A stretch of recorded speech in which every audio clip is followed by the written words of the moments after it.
Vamos a preparar nuestro corazón para todo lo que el Señor tiene para nosotros en las próximas horas.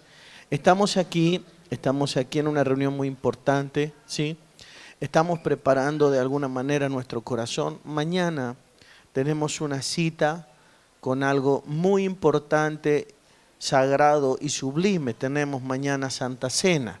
Diga conmigo, Santa Cena, ¿sí? Mañana vamos a participar de la Cena del Señor, mañana lunes. Por eso en esta noche quiero comenzar a dejar una idea de alguna manera de lo que es la Santa Cena. Diga conmigo, Santa Cena. Usted sabe de que tiene muchísimas connotaciones profundamente importantes el hecho de la Santa Cena, de ese legado que nos entrega la palabra, por el sentido de que de alguna manera creo que en sus más altas expresiones, cuando participamos de la Santa Cena del Señor, la Pascua, en el tiempo de la ley, lo que Dios le entregó a Moisés, pero también el pan y el vino, algo inclusive antes de la ley que Dios le entregó a Abraham por medio de Melquisedec. ¿Se entiende, no? O sea que ha vivido 3 etapas fundamentales la Santa Cena: el tiempo del pan y el vino, el encuentro de Melquisedec con nuestro Señor Jesucristo, tiempo de la ley, ¿sí? Lo que Dios le entrega a Moisés como Pascua, y luego nosotros vemos constituido en el Señor Jesucristo a la Santa Cena. Dígalo conmigo, Santa Cena. De alguna manera hay un elemento en común que la hace tan importante y sagrada, que es el hecho de que cuando nos sentamos a la mesa nos estamos comiendo al Cordero. Diga conmigo, el Cordero. Y eso de alguna manera nos transforma. La Santa Cena o la mesa del Señor de alguna manera ha sido diseñada para que nosotros podamos participar de Él, comernos de alguna forma, comer del Señor. Y entiendo que cuando comemos del Señor, genéticamente comenzamos a ser transformados. ¿Se entiende, no? Diga conmigo, transformados. No pienso que solamente en el sentido espiritual, sino que también creo que genéticamente, ¿sí?, somos de alguna manera bendecidos, porque yo pienso de que hay liberación inclusive en la Santa Cena, y hay liberación inclusive de enfermedades y de todo tipo de situaciones de las que el Señor nos pueda liberar. Diga conmigo, Santa Cena. Ok, pero la Santa Cena tiene tantas connotaciones o enfoques diferentes que llevamos muchísimos años hablando del tema, y creo o podríamos reconocer que solamente hemos entendido un muy bajo porcentaje de lo que verdaderamente significa la Santa Cena, ¿sí? Pero por supuesto que en Santa Cena hay cosas muy grandes. Pienso que cuando el Señor venga, de alguna forma nos vamos a sentar a su mesa, ¿sí? Por eso es que tenemos que vivir como iglesia aquí lo que conocemos como la Santa Cena del Señor, porque cuando Él venga nos va a sentar a la mesa de Él. Podríamos decir que la mesa o las mesas de las cuales vamos a participar mientras ministremos al Señor en la tierra, de alguna manera son una especie de preparación o de ensayo, para que cuando nos sentemos a aquella mesa esté todo absolutamente arreglado y nadie vaya a pasar un papelón en aquella mesa. ¿Sí o no? Porque la Biblia inclusive dice que hay gente que quiere llegar a la mesa, a ese gran banquete que está preparado, y la Biblia dice, por favor, de que hay gente a la que se le cuestiona por qué, ¿sí?, no estás preparado, ataviado. Creo que la Reina Valera dice, ¿cómo entraste aquí sin estar vestido, no?, para la ocasión? Imagínese usted qué papelón llegar hasta la entrada y que nos manden de vuelta. Así que tóquelo al que tiene al lado suyo y dígale, tenemos que prepararnos para esa mesa, por favor. Es muy importante, se lo suplico, es muy importante. Por eso dice la Biblia que le dijeron, ¿cómo entraste aquí sin estar vestido para la ocasión? Y la Biblia dice que dijeron, atadle de pies y manos y echadlo a las tinieblas de afuera. Allí será el lloro y el crujir de dientes. O sea que de alguna manera son hombres que son enviados nuevamente a la tribulación que estará operando aquí en el planeta, ¿sí? Pero qué lindo que mientras la tierra esté en tribulación, no que la tierra esté en tribulación, sino qué lindo que mientras la tierra esté en tribulación, usted y yo vamos a estar sentados a la mesa. Porque usted sabe que el banquete tiene que durar 7 días. ¿Se comprende o no? Diga conmigo, 7 días. Que no sabemos si en tiempo de los hombres dice la Biblia que son 7 años.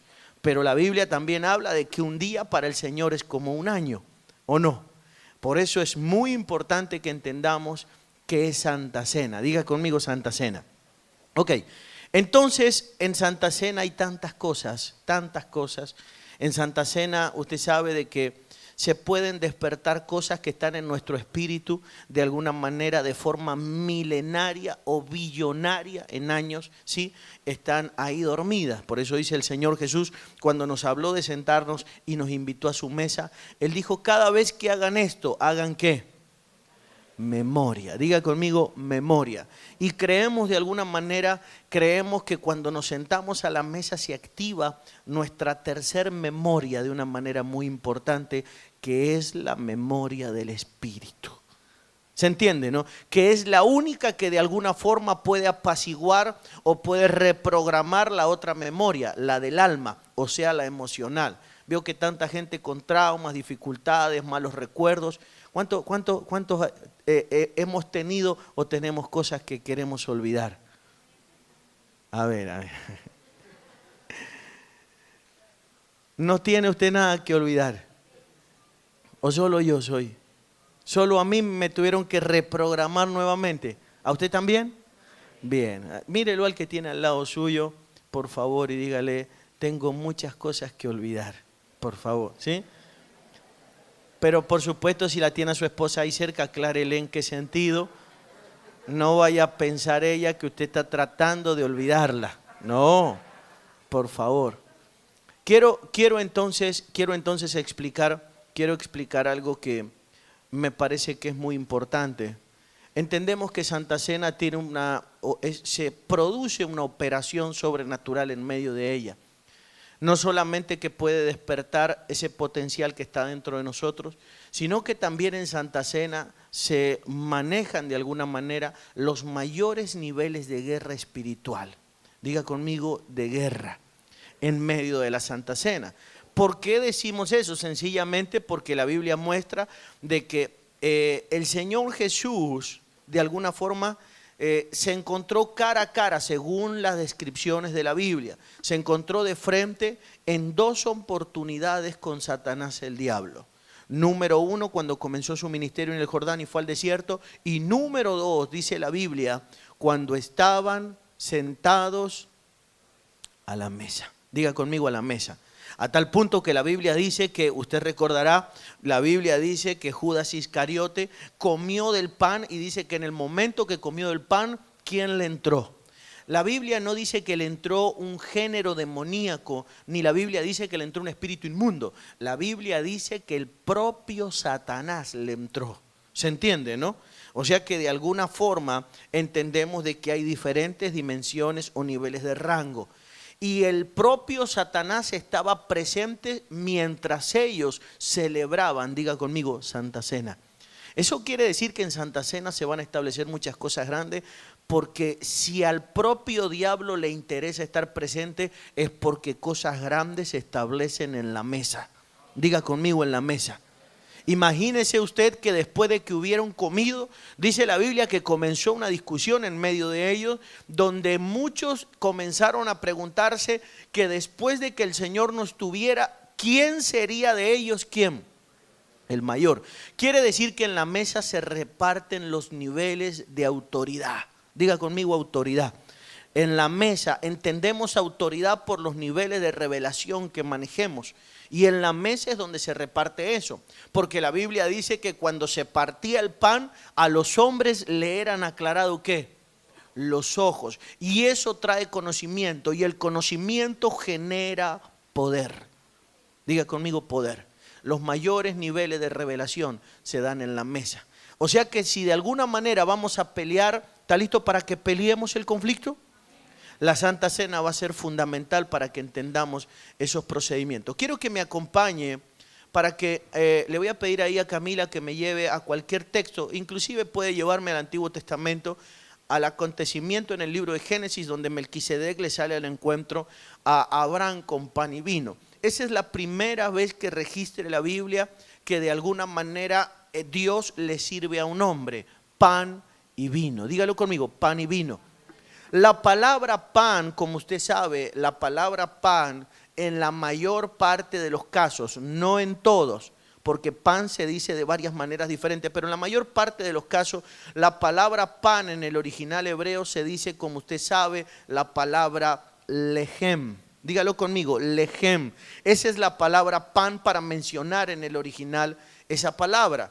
Sin embargo, la palabra lejem viene de una raíz que yo quiero que se lo puedan mostrar Camila, por favor, para que lo pueda entender conmigo, la cual significa o tiene que ver o está relacionada con todo lo que concierne a la guerra. Diga conmigo guerra.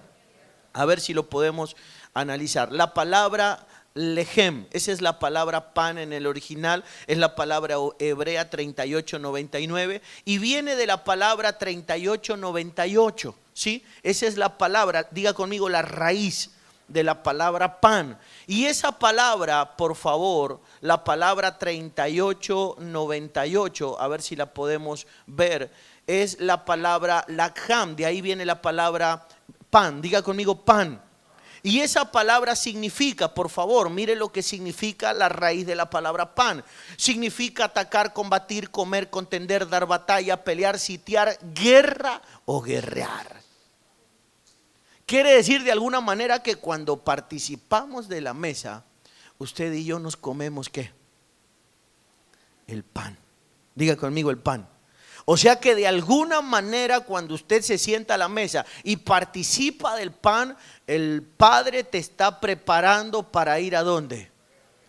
Diga conmigo a la guerra. Póngale por favor ahí al hombre que tiene al lado suyo cara de Santa Cena. Por favor, ¿sí? A ver, espérese. Mire lo que de alguna manera, por favor, mire lo que de alguna manera es la falta de revelación. Porque lo que menos hemos tenido nosotros en nuestras santas cenas tradicionales o convencionales, lo que menos hemos tenido es ambiente de guerra. Lo que más hemos tenido son ambientes apacibles donde queremos que no vuele una mosca. ¿Se entiende, no? Donde parece que hablar o decir un amén o un aleluya podía romper el ambiente y ser un pecado. Pero en realidad en las mesas del Señor, cuando el Señor participó de las mesas o de diferentes mesas, lo que había en el ambiente era un conflicto. Por eso usted verá, por ejemplo, de que dice la Biblia de que Jesús estaba sentado a la mesa en Betania y entró una mujer y dice que derramó un perfume de nardo puro y ahí en la mesa está, por ejemplo, Judas con alguno de sus seguidores y dice la Escritura de que empezó de alguna manera un conflicto. Diga conmigo, un conflicto. Se dividió el ambiente en esa noche porque la Biblia dice de que saltaron algunos y dijeron, ¿cómo es que se hace este desperdicio? Yo me imagino que cuando Judas gritó lo que gritó, el ambiente se trastocó, ¿o no? O sea que en esos ambientes, por favor, diga conmigo Santa Cena, de alguna manera se evidencia, por favor, lo que está dentro del corazón de un hombre y lo que está dentro del corazón de otro. Diga conmigo en el corazón. Por eso es que cuando estaban sentados a la mesa, por favor, el Señor Jesús entra en un ambiente de confrontación. Es la única mesa, por favor, présteme atención, es la única mesa que la Biblia registre que la trastocó el propio Jesús. Porque la Biblia muestra que en las demás mesas el Señor intentó de alguna manera pacificar, pero en la Santa Cena el que comenzó, el que lanzó la piedra a la mesa fue ¿quién? Jesús dijo, uno de los que está a la mesa me va a entregar. Yo me imagino que el ambiente cambió, ¿o no? Imagínese usted estar sentado a la mesa y que lo invitan a cenar a una casa y el dueño de casa o un personaje importante ha llegado a la casa, dice, uno de los que está a la mesa no es bienvenido o es un traidor. Imagínese. Las preguntas empiezan automáticamente a retumbar como en aquel día. Aquellos comenzaron a preguntarse, ¿seré yo, Señor? ¿O no? ¿Se entiende, no? Se comenzaron a preguntar porque no sabían para quién venía el palo.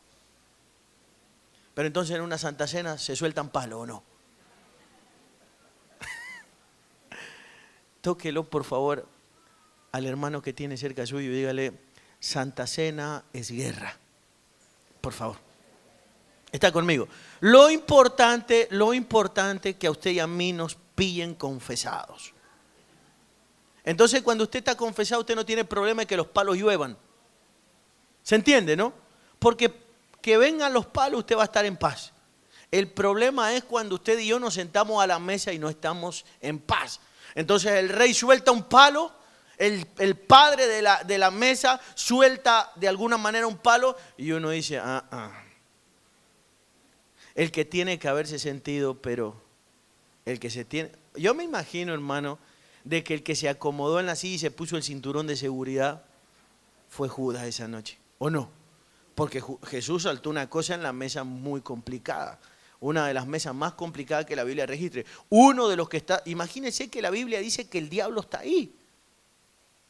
Imagínese usted que el ambiente que hay ahí no es precisamente un ambiente de silbo apacible, ¿o no? Es más o menos, es como esos ambientes que se generan en comidas especiales. No sé, es como cuando la suegra te viene a la casa. ¿Sí o no? Y se te sienta cerca ahí.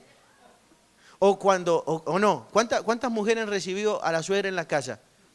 Y que usted está cocinando y ella dice, por ejemplo, me voy a poner yo como cordero, como hombre de sacrificio. Imagínese que está su suegra y usted como mujer está cocinando y salta su suegra mientras usted cocina, por decir algo, filete de pollo. Entonces salta la suegra desde allá y dice, ay, al Albertito los filetes le gustaban jugosos. ¿Y qué secos te han salido hoy? Qué bárbaro, hermano. ¿O no? Usted empieza a sentir que quiere tirar el aceite a algún lado. ¿O no?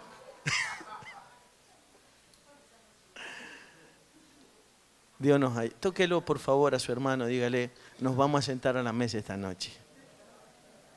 ¿Está listo para que nos sentemos a la mesa? Ok, entonces Santa Cena, en Santa Cena hay un equipamiento para salir a la guerra. Diga conmigo, a la guerra, por favor. Quiero que me acompañe rápidamente, vamos a ver 3 versículos. Venga conmigo, así entramos en el tema, al libro de Romanos capítulo 13, verso 12, por favor, vamos, Romanos capítulo 13, verso 12. Creo que le he dado suficientes argumentos para entender de que en la mesa del Señor, ¿sí?, de alguna manera tenemos que prepararnos para no tener nada de qué avergonzarnos, despojándonos de todo peso, para que podamos sentarnos con libertad a la mesa y que nadie vaya a ser avergonzado. Porque de alguna manera, por favor, a pesar de que yo creo que Judas era un hombre que tenía un carácter especial para soportar la vergüenza, no debe haber sido fácil para él lo que experimentó por dentro, ¿sí?, cuando Jesús dijo, uno de los que está a la mesa me va a ¿qué? A entregar. Debe ser muy duro. Encima no había tanta gente como aquí. Habían solamente ¿cuántos? 12. O sea que habían solamente 12 probabilidades. ¿O no? ¿Sí o no? Porque cuando uno suelta un palo acá entre una determinada cantidad de gente, dice, entre tanto. ¿O no? Pero en una reunión tan íntima, hermano, es complicado. ¿O no? Venga conmigo a Romanos capítulo 13, verso 12. Mire lo que dice, por favor. La noche está avanzada y se acerca el día. Desechemos pues las obras de las tinieblas y vistámonos las armas de la luz. ¿Está conmigo, no? Por favor, yo le voy a leer una versión que tengo yo aquí, que es la versión latinoamericana para los hispanos. A ver si la tenemos ahí. Pero dice de la siguiente manera, aparece con las siglas BCLPH, Biblia Latinoamericana para los Hispanos.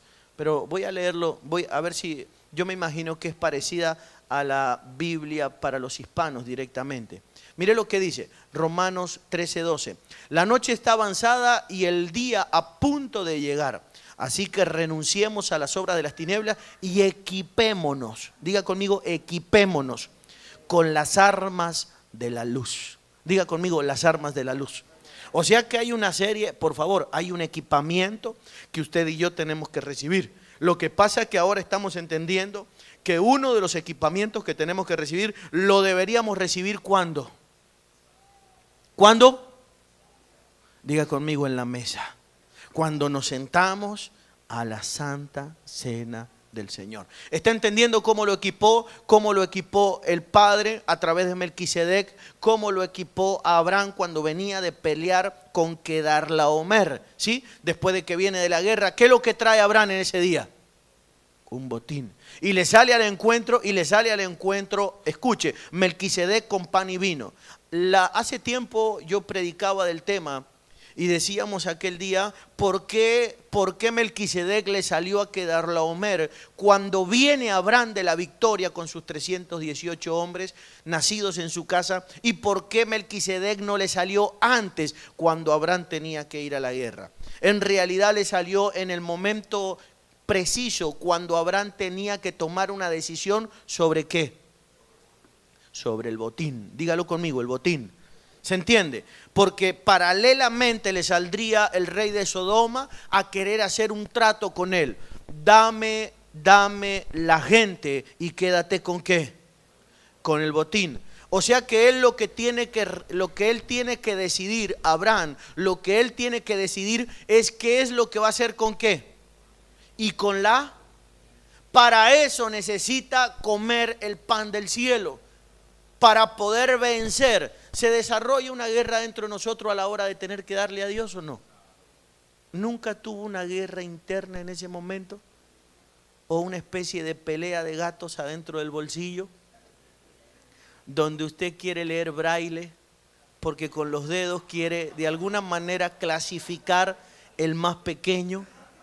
¿Sí o no? Y de repente se da cuenta que no saca el que tenía que sacar. Qué bárbaro, hermano. ¿O no? Entonces lo primero que uno hace es levantar la mirada, que nadie nos esté mirando. Bien. Avanzamos entonces. ¿Está listo para que entremos en la guerra? Entonces hay un equipamiento, diga conmigo, un equipamiento. Hay un equipamiento que tenemos que recibir. Vamos a meterlo en el tema. 2 Corintios capítulo 10, verso 4. Venga rápido, por favor. Conocidísimo por usted, pero necesitamos leerlo porque estoy tratando de llegar o de hacerlo entender que necesitamos ser equipados. Porque las armas de nuestra milicia no son sino poderosas en Dios. ¿Para qué? Diga conmigo, hay armas. Hay armas invisibles. Dígalo conmigo, invisibles. No son carnales, no son físicas o naturales, sino que son poderosas en Dios para la destrucción de fortalezas. Diga conmigo, son invisibles. Efesios capítulo 6, verso 11, por favor, venga conmigo, a ver si lo podemos ver. Versión de las Américas, BLA. Mire lo que dice, por favor. Dice, lleven con ustedes todas las armas de Dios. ¿Para qué?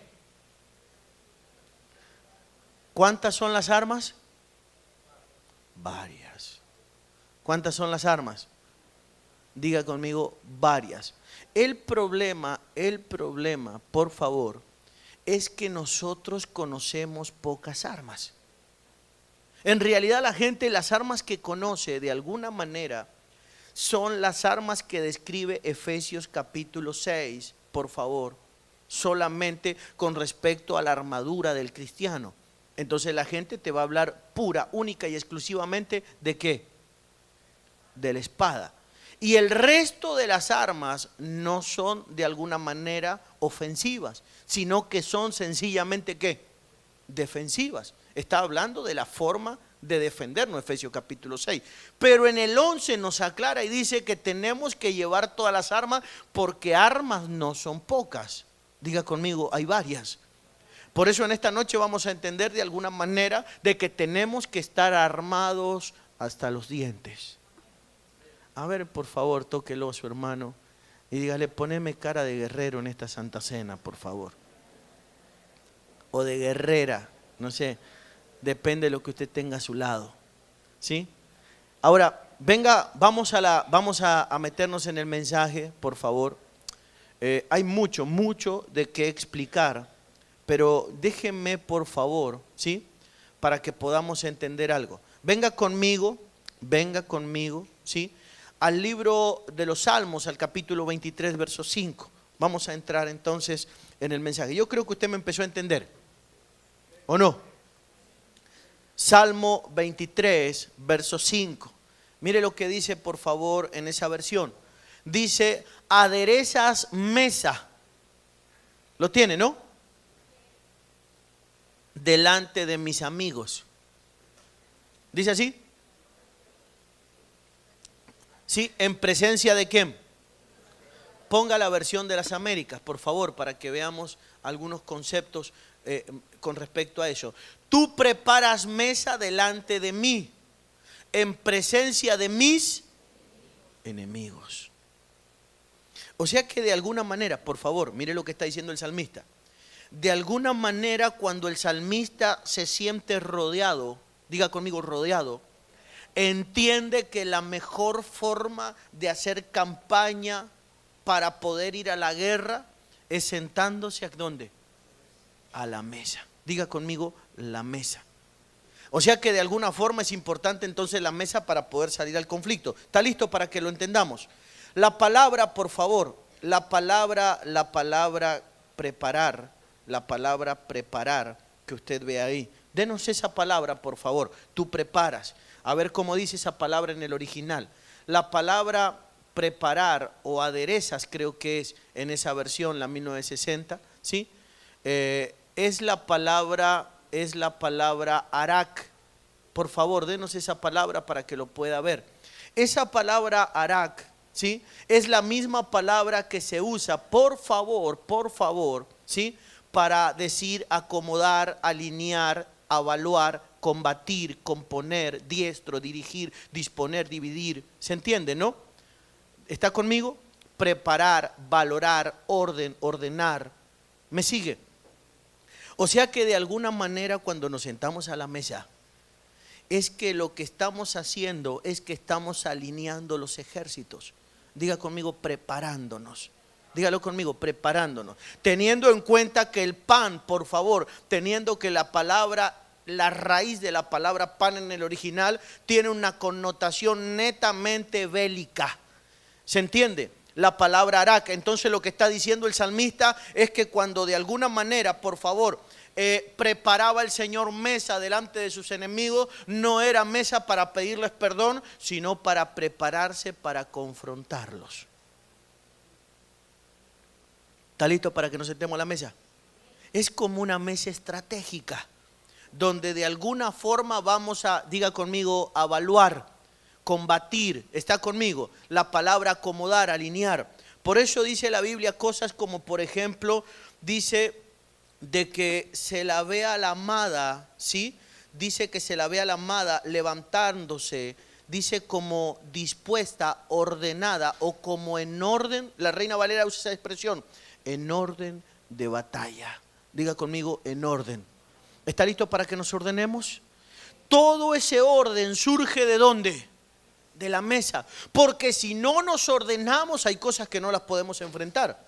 El pueblo de Israel salió a pelear contra Jericó, tomó la ciudad de Jericó y luego tiene que salir a pelear con el pueblo de Jai. La Biblia muestra, por favor, de que cuando fueron a pelear con el pueblo de Jai, dice que salieron huyendo delante de los de Jai 36 hombres. Diga conmigo 36. O sea que Jai, por favor, Jai significa ruinas. Cuando fueron a pelear para poder restaurar las ruinas pasadas del pueblo de Israel, el pueblo de Israel no puede enfrentarlo sencillamente porque la Biblia dice que entre el pueblo de Israel había un ¿qué? Un anatema. Y un anatema, por favor, es sencillamente un hombre que en vez de darle a Dios lo que tenía que, o lo que Dios había dispuesto que había que darle, se lo había llevado a la casa y lo había enterrado adentro de la tienda. 30 piezas de plata, un lingote de oro y un manto babilónico. Luego, cuando llega la hora de salir a la batalla, escuche, una de las cosas que le pasó es de que dice de que desordenaron, dice que se desarmaron del orden de batalla y dice de que los de Jai persiguieron a los de Israel y mataron a 36 hombres. Diga conmigo 36. Entonces, para que podamos salir a la guerra y no nos desordenemos en la guerra, porque en la guerra nos podemos desordenar. Si perdemos la alineación en la guerra, lo que le podemos dar al enemigo es la retaguardia. ¿Se entiende, no? Lo que le podemos dar al enemigo le terminamos dando la espalda. Si nos desalineamos, una de las cosas estratégicas que el ejército no podía pasarle en el frente de batalla, diga conmigo, es perder el orden. Dígalo conmigo, perder el orden. Pero entonces, ¿dónde nos ordenamos antes de ir a la batalla? En la mesa. Diga conmigo, la mesa. ¿Está listo entonces para que nos sentemos a la mesa esta noche? ¿Siente que ya estamos a la mesa? ¿Entiende que estamos a la mesa? Venga por favor conmigo, ¿sí? La palabra, solamente para que vea esa palabra, que siempre que usan esa palabra, la palabra arak en el original, hace referencia también, por favor, a la guerra. Diga conmigo, guerra. 1 Samuel capítulo 17, verso 2. Solamente déjenme dejarle algunos testigos. 17.2 y 17.21. Y hay muchísimos más, pero déjenme mostrarles. 17.2. Por favor. Dice, también Saúl y los hombres de Israel se juntaron y acamparon en el valle de Ela. ¿Y se pusieron en qué? Diga conmigo, arak. En orden de batalla. Esa palabra arak se usa siempre para hablar, diga conmigo, orden de batalla. Dígalo conmigo, orden. Por favor, verso 22 o 21 creo que era, ¿no? 21, verso 21. Para que pueda ver en dónde aparece. Entonces dice, ¿y se pusieron en qué? En orden de batalla, Israel y los filisteos, ejército frente a frente. Pero usted ya conoce la historia. El problema es que Saúl es un hombre que no tiene ¿qué? Es un hombre que no tiene buena mesa. ¿Se acuerda o no? Porque se ve que cuando el hombre se sienta a la mesa, el hombre es irrespetuoso en la mesa. Diga conmigo, irrespetuoso. A uno de los que le falta el respeto Saúl en la mesa es a su esposa. Le dijo a Jonatán, sos igual que la perversa y la rebelde de tu madre. La mujer en la Biblia es figura de la iglesia. En la Santa Cena a la iglesia hay que honrarla. Diga conmigo, honrarla. La Biblia dice que la mujer es comparada al vaso más frágil, que hay que tratarla dándole ¿qué? Honra. Por eso es que Jesús está sentado a la mesa y entra una mujer, María de Betania, y dice la Escritura que vino y lo ¿qué? Lo ungió. Y se acuerda lo que dijo el Señor cuando Judas dijo, qué desperdicio es este que se ha hecho. Podríamos haber vendido en más de 300 denarios y habérselo dado a los pobres. Y dice la Biblia de que Jesús dijo, a los pobres siempre los tendrán con ustedes, pero no a mí. Entonces Jesús les estaba enseñando que en la mesa había que hacer algo por encima de la necesidad de los pobres, que era ¿qué? Honrar. Diga conmigo, honra es primero que necesidad. Pero eso se entiende ¿dónde? En la mesa. Sin embargo, Saúl es un hombre que no entiende de honra, porque cuando está sentado a la mesa con su hijo Jonatán, le ataca ¿a quién? A la madre. Eres igual que la perversa y la rebelde ¿de quién? De tu madre. Saúl es un hombre que no honra la mesa, porque la Biblia dice que cuando están con él a la mesa, él toma una lanza y los ataca. Diga conmigo, ataca a los hijos. En vez de usar las armas en la Santa Cena para equipar a los hijos, usa las armas para atacarlos y avergonzarlos. Hemos tenido una iglesia tradicional durante años que en vez de usar las armas para equipar gente, han usado las armas para golpearla a la gente. ¿Me comprende? La Biblia muestra claramente que nuestro conflicto no es contra sangre y carne, que nuestro conflicto se desarrolla en las esferas invisibles. Está configurado en el mundo inaccesible para el ojo humano. Por eso es que no podemos tomar las armas y atacar a quienes. Diga conmigo, a mis hermanos. Ahora, en la Santa Cena hay que atacar. Pero ¿qué mundo hay que atacar? El invisible. ¿Se entiende? Por eso es que hay que disparar de alguna manera, las armas, escuche, contra diferentes bastiones que operan, por ejemplo, ¿en dónde?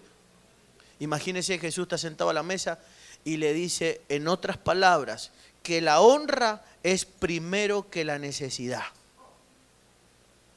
La gente que está sentada a la mesa, ¿dónde siente el ataque? ¿Es fácil interpretar eso? O sea que si viene gente con necesidad, por favor, y tenemos una porción muy pequeña solamente para cubrir o para suplir necesidad, por favor, o para honrar a alguien, tenemos que como prioridad, ¿qué? Honrar. ¿Hay argumento bíblico para enseñar eso?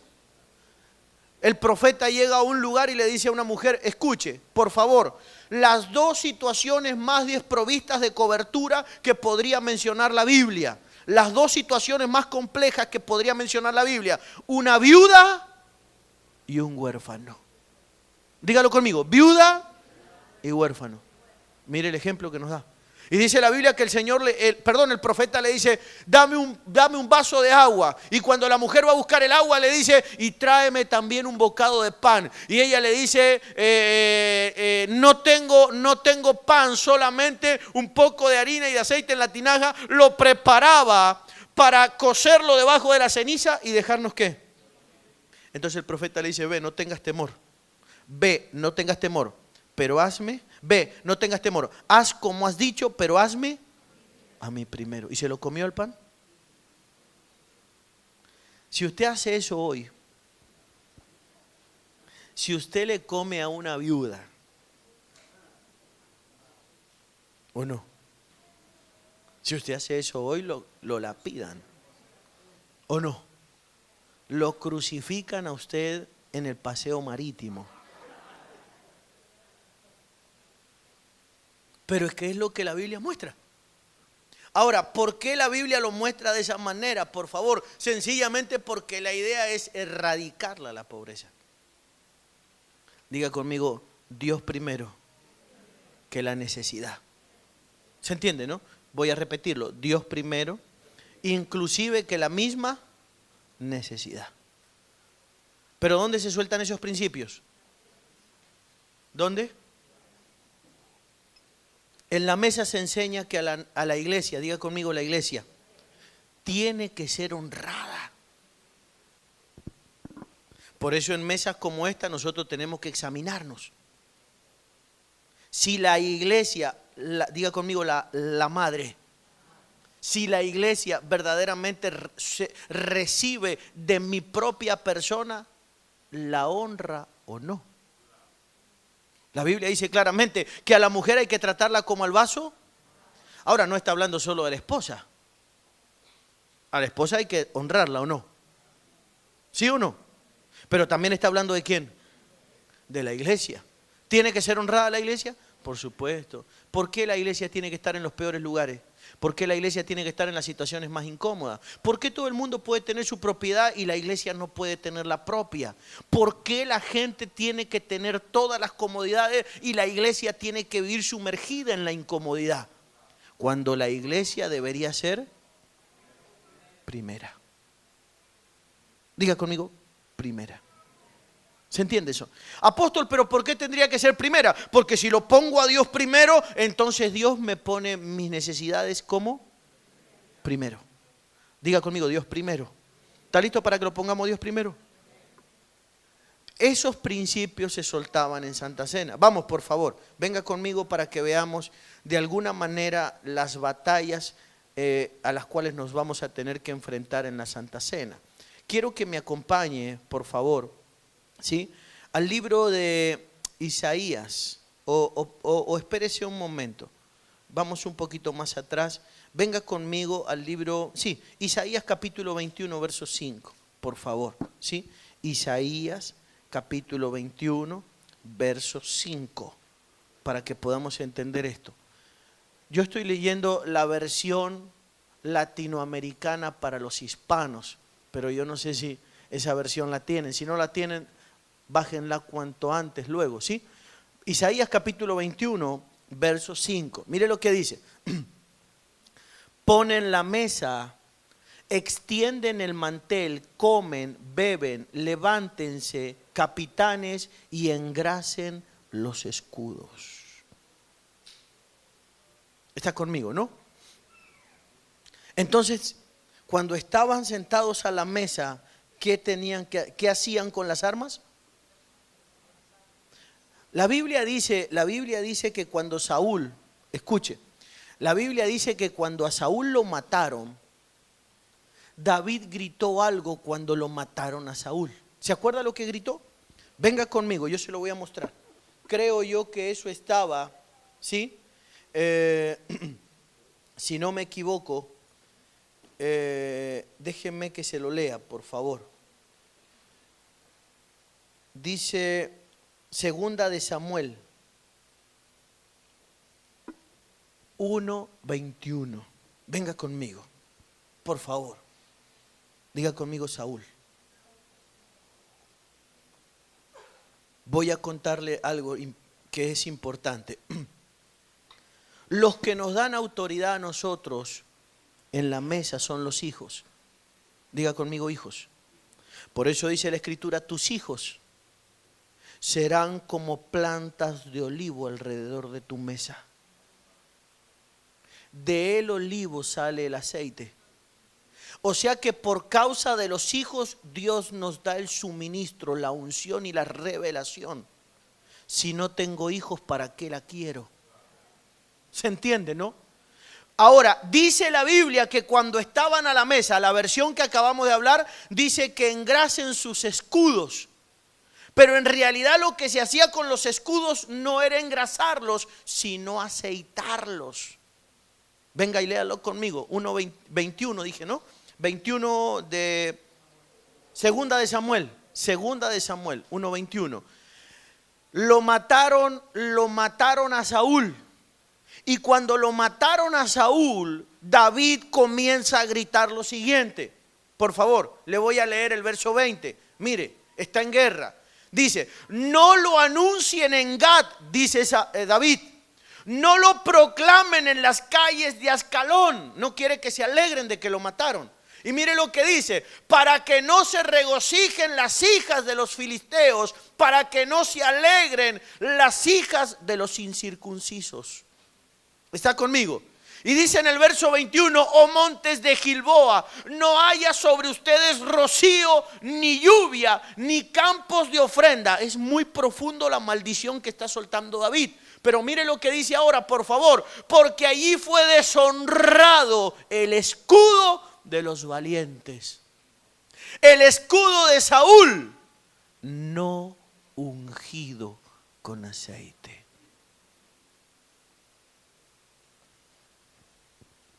O sea que las armas tienen que ungirse.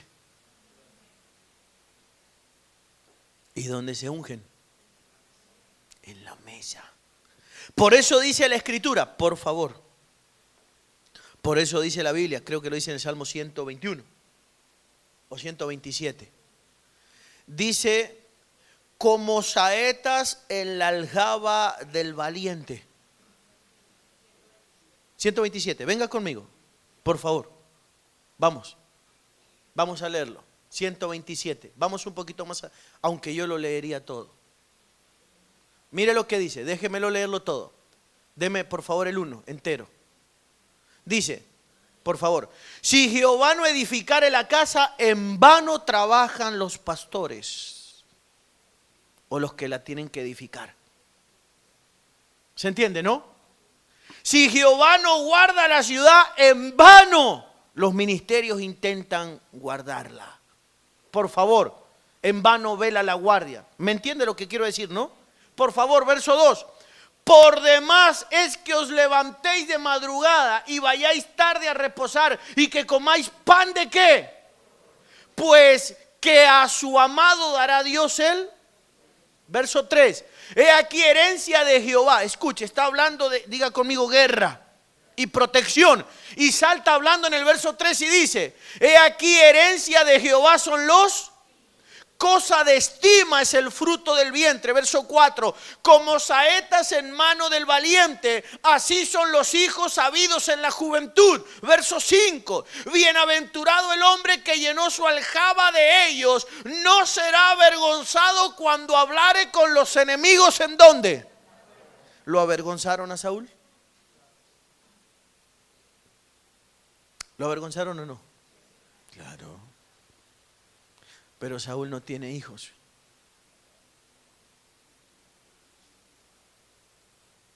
Diga conmigo, no tiene hijos.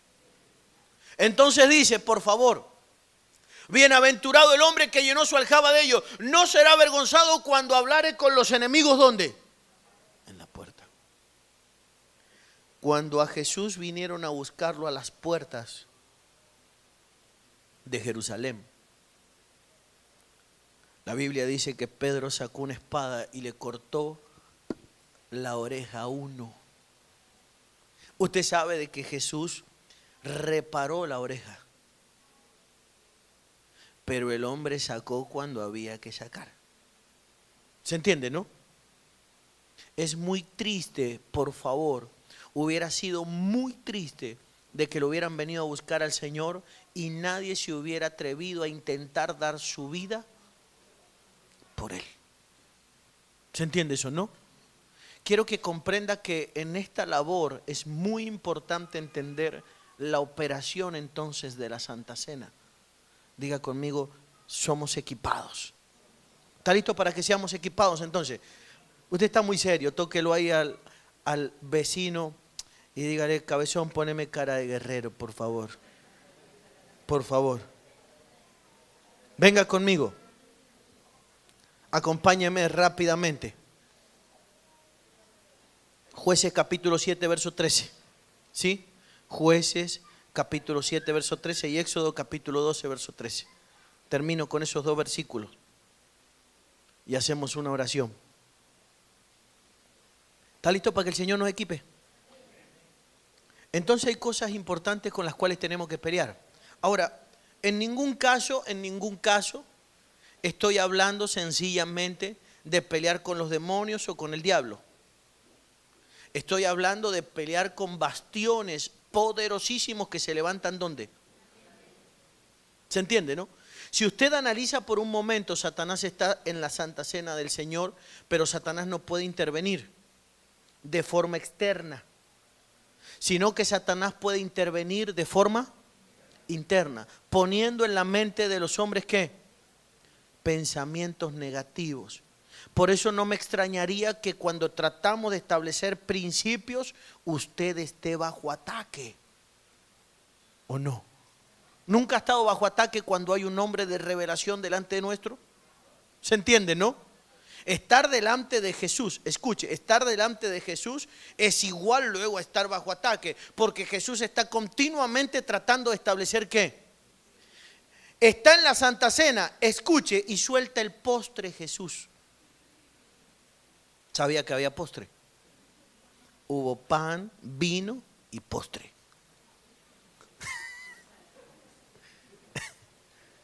Lo que pasa es que lo más difícil de comer, naturalmente lo que ninguna mujer dejaría o rechazaría jamás, es el postre. ¿O no? ¿Se entiende, no? Pero sin embargo en la Santa Cena del Señor lo que todos querían dejar era el postre. Dice la Biblia que se ciñó una toalla por la cintura y pidió un lebrillo con agua. Y los llamó. Y al primero que se le fue encima fue a Pedro y le dijo a Pedro, dame los pies. Diga conmigo el postre. O sea, se paró en la mesa, por favor, se paró en la Santa Cena. Les partió el pan, les dio a beber de la copa, o sea, los hizo entrar en pacto con él. Pero al final, para llevarlos a otra dimensión de reacción, o sea, lo que no pudo hacer el pan y lo que no pudo hacer el vino, lo hacemos con el lebrillo. Se acercó ya de forma individual, ya no habló de forma grupal, sino que se acercó de forma individual y los enfrentó y le dijo, dame tus pies. Qué incómodo, hermano, eso. ¿O no? O sea, para los que tenemos los pies bonitos, no sería un problema. ¿Se entiende, no? El problema es para los que tienen los pies complicados. ¿O no? ¿Sí o no? Ahora estaba yo en Venezuela y terminé de ministrar. Yo estaba cansadísimo, quemado, pero estaba que tiraba la toalla en cualquier momento y me habían metido 4 reuniones. Y al final de la noche, me dice el apóstol, antes de que le vamos a dar la cena, me dieron de cenar, una excelencia extraordinaria, cenamos. Dice, lo vamos a poner en un sillón donde le va a hacer el sillón un masaje como el que yo tengo allá. Me senté ahí y dice, y ahora dice, le vamos a lavar los pies.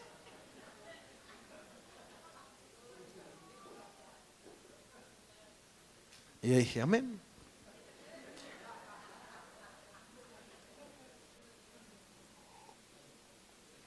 Entonces cuando me vieron, me dijeron, qué lindo caminar.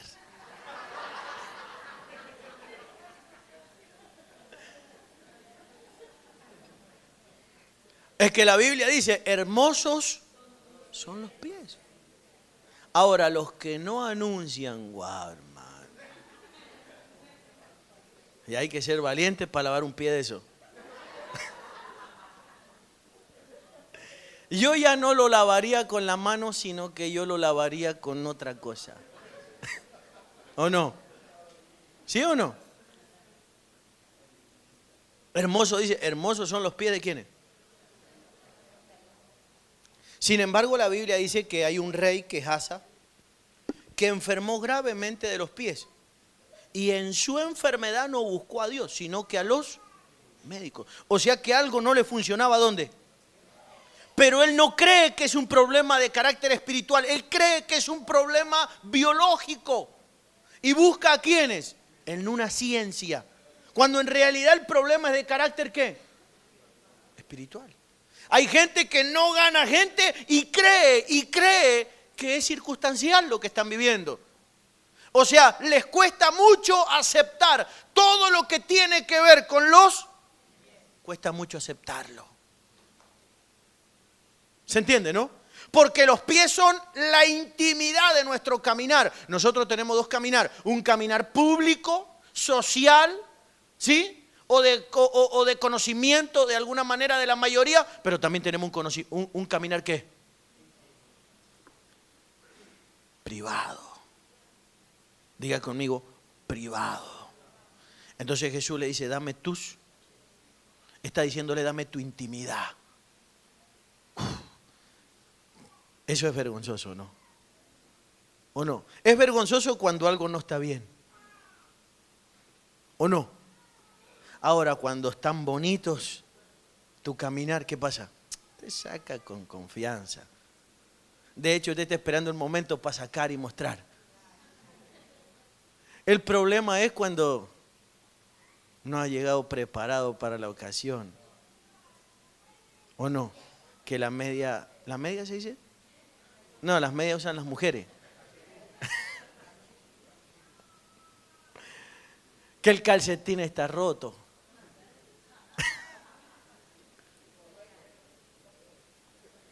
¿O no? Entonces Pedro le dijo, no me vas a lavar los pies jamás. No quería soltar ¿qué? Tenía cosas íntimas muy complicadas, Pedro. ¿Tenía intimidad complicada, Pedro? Por ejemplo.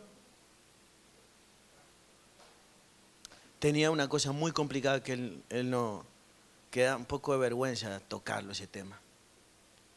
Cuando Jesús lo comisiona, le dice, te voy a hacer pescador de hombres. Cuando el Señor va a la cruz del Calvario, Pedro se va a pescar. ¿Sí o no? ¿Se fue a pescar? Y cuando viene Jesús, entonces lo ve pescando y le dice, ¿tenés algo para desayunar? Déjeme parafrasearlo. Él dijo, hemos trabajado toda la noche y no hay nada. Ok, tiren la red a la derecha, usted ya conoce la historia. Pedro viene y dice la Biblia que traía 153 peces. O sea que Pedro los sacó y los contó. Mire lo que Pedro vivo ese, ¿no? El hombre contó lo que había que, porque pensó que Jesús le iba a pedir de ahí. Entonces como Jesús es un hombre de discernimiento, cuando Pedro saca todo lo que saca y lo pone en la ribera, Jesús lo mira a Pedro y le dice: Pedro, ¿me amas más que a estos? Qué vergüenza, hermano. ¿O no? ¿Me amas más que a quién? Que a los peces. Pedro amaba más a los peces que al Señor. Por eso Jesús le dijo 3 veces, ojo con eso. Antes de ir a la cruz le dijo: Pedro, ¿cuántas veces le preguntó a Pedro si lo amaba en total en toda la carrera? 4. La primera vez se lo preguntó 3 veces. Pedro, ¿me amas? Pedro, ¿me amas? Pedro. Jesús sabe que Pedro no lo... Porque lo que más amaba a Pedro hasta ese momento era ¿qué? En realidad no eran los peces en sí mismos, porque hay gente que va a decir: ¿cómo va a amar más a un pez cómo va a amar más a un pez que al Señor? No, lo que amaba era esto. Lo que significaba. Haga así con la manito.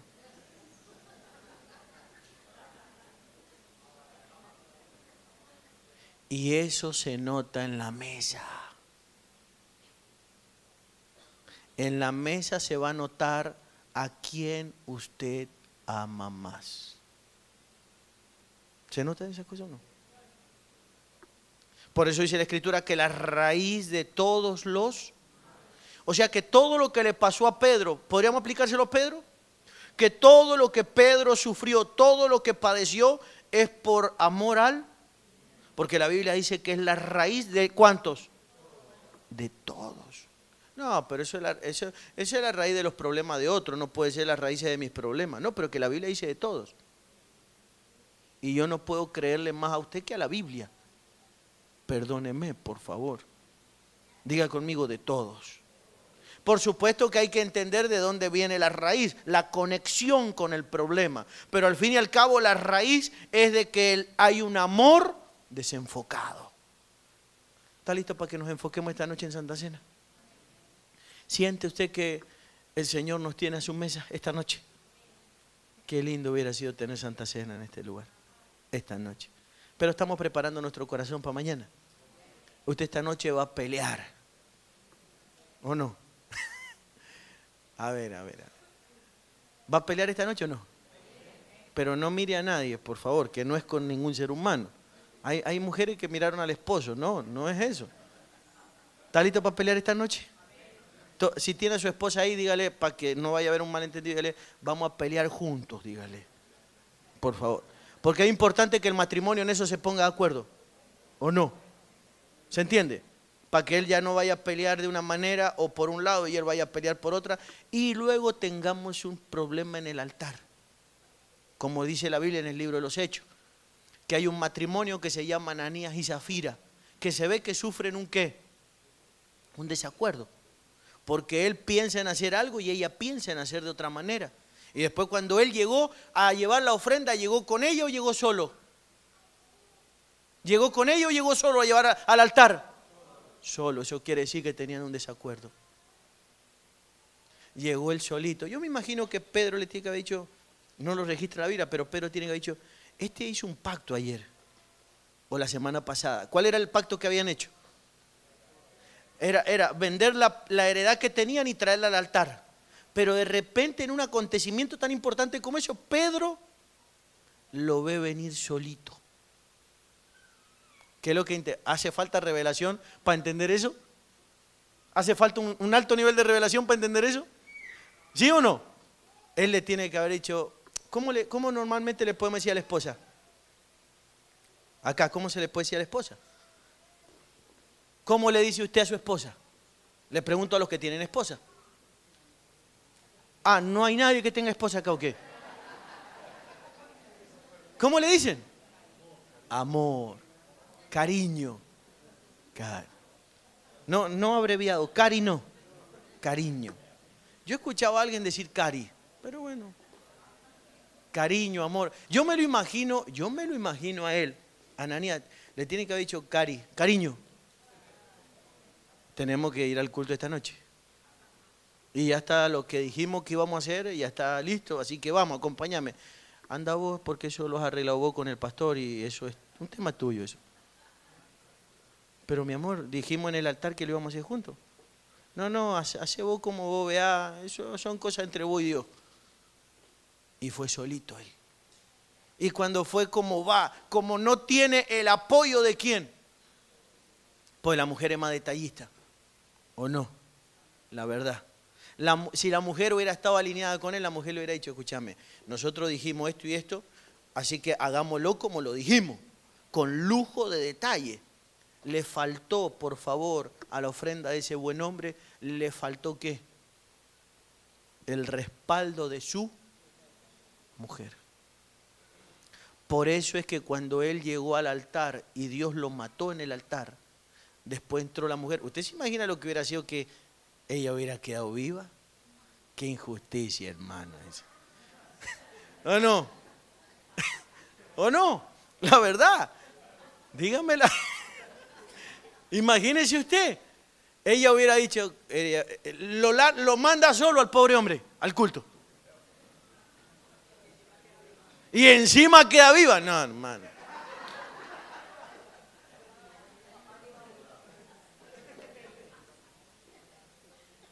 Que Dios nos ayude esta noche. Si la tiene a su esposita a mano, extienda así la manito cerquita y dígale, ayúdame, dígale.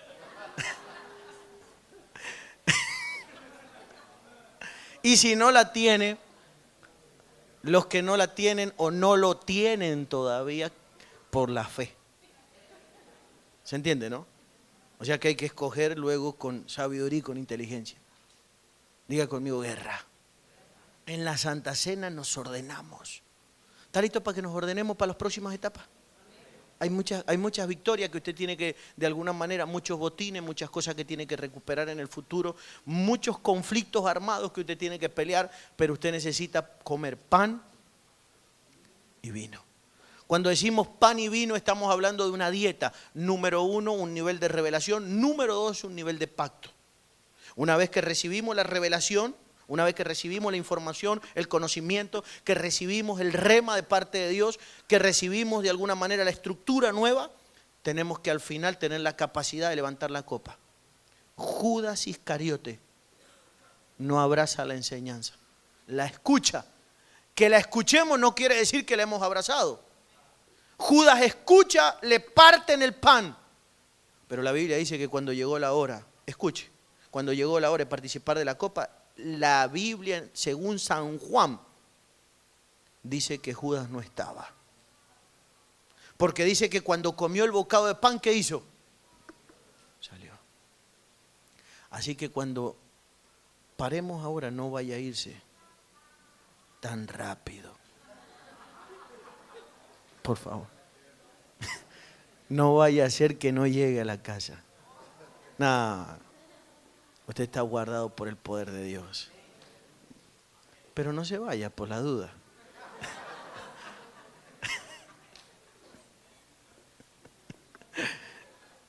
Ay, porque a la gente le pasa eso.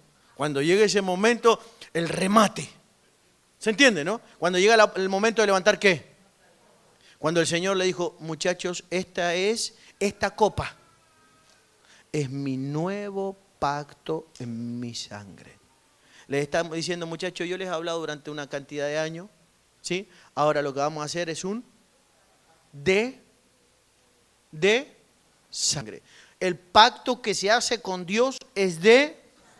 Si un hombre no ha podido hacer con Dios un pacto de sangre, no haga otros pactos. Señor, yo quiero hacer un pacto de 20 euros, o te quiero pactar mi reloj o mis zapatos. No pierda el tiempo con eso. Lo primero que un hombre pacta con Dios es su o sea, su vida. Lo demás no tiene valor. A Dios no le interesa ni su dinero, ni su camisa, ni su cadenita, ni su aro, ni sus gafas, y mucho menos su zapato. Y mucho menos si está usado.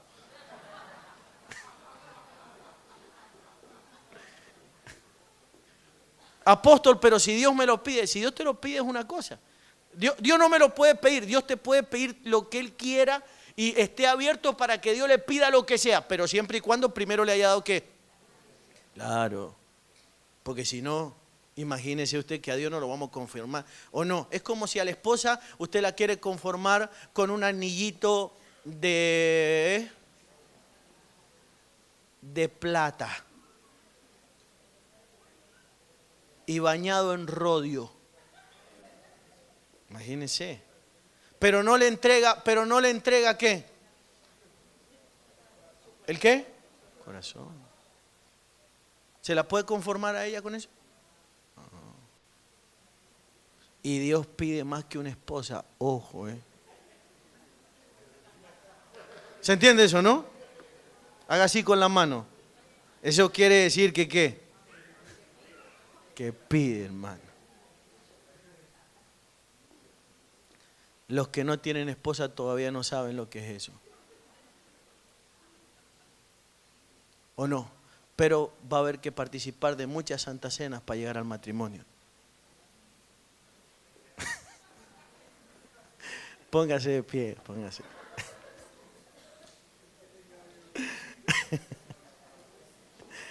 Padre, te amamos. Te damos gracias, buen Dios, bendito Rey. Levante su manito ahí donde está y dígale con sus palabras: Señor, gracias por el pan en esta noche.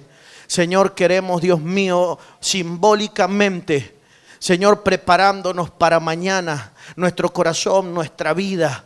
Queremos, Señor, levantar nuestra copa, tomando una determinación en nuestro corazón y diciéndote amén a tu voluntad, amén a tu palabra, amén a tu decisión, amén, Señor, Dios mío, a todo lo que me pidas, amén a mi vida, Señor, a mi sangre, a mi tiempo. Señor, quiero consagrarte todo lo que soy y todo lo que tengo, y quiero decirte, Señor, que soy tu propiedad por encima de todas las cosas en esta noche, delante, Señor, inclusive de mis enemigos, el mundo invisible. Señor, quiero decirte que estoy en tus manos, Padre de la gloria, pero también sé que estoy delante de una nube de testigos de tu iglesia bendita aquí en la tierra y delante de tus ángeles, Padre de la gloria, guardado, protegido, Señor, y seguro entre tus brazos. Por eso en esta noche tomamos una decisión en lo más profundo de nuestro corazón.